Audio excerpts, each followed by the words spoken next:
The moment we are currently living in, friends, is a moment where information travels instantly and opinions go viral in seconds.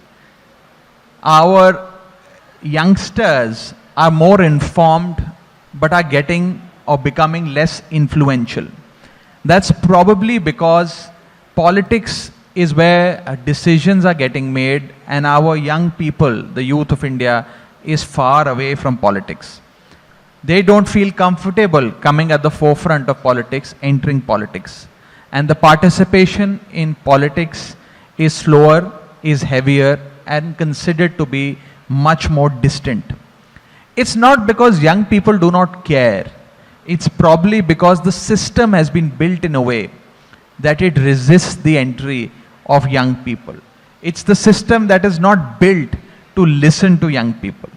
And as a result, the youngsters have not moved away from India, but they've moved away from conversations that define India.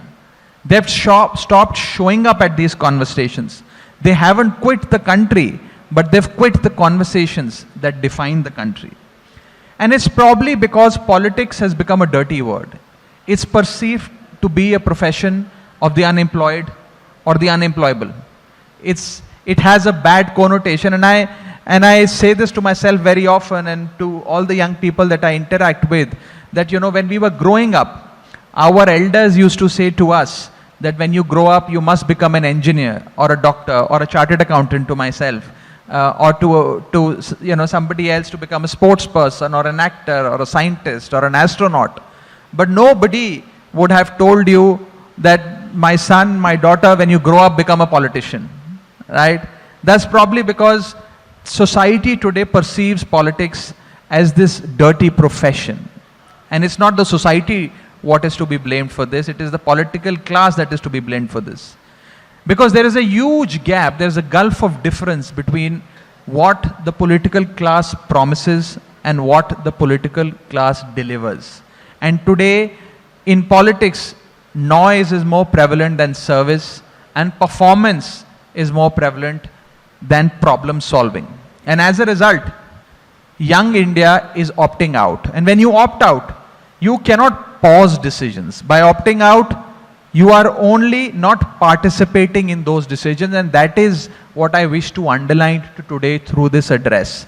Because the decisions won't wait for you. The laws will be made, the rules will be framed, the budgets will be passed, systems will be built.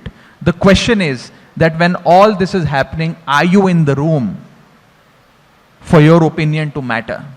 And that is what I wish to highlight today. Because as one very famous thinker once said, that if you don't interfere in politics, politics will surely interfere in your lives. And if you are not participating in active politics, you run the risk of being governed by your inferiors. And that is what I hope the young people sitting in this room realize today. You can opt out of politics, but politics will never opt out of you. Friends, when India got independence, and when our first Lok Sabha was constituted in the year 1952, 26% of MPs, that is members of parliament, were below the age of 40. 26% of the total MPs were below the age of 40 years.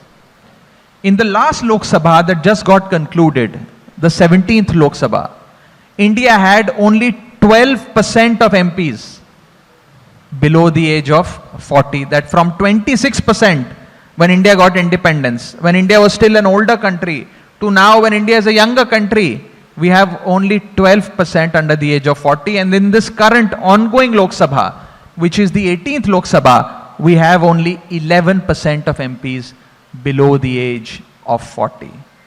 As the country is getting younger, we are governed by an older imagination.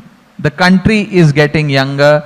The average age of our elected representatives is getting older. India, as we all know, is a young country, one of the youngest in the world. We have 65% of our population below the age of 35. 50% of India's population is below the age of 25. While all countries in the world are getting older, Japan, China, all of Europe, US, every big country, developed nation in this world is getting older. India is getting younger. Still, in India, the gap between the average age of the population and the average age of our elected representatives is the highest. That gap is the highest. And that is a cause of worry for young people like me.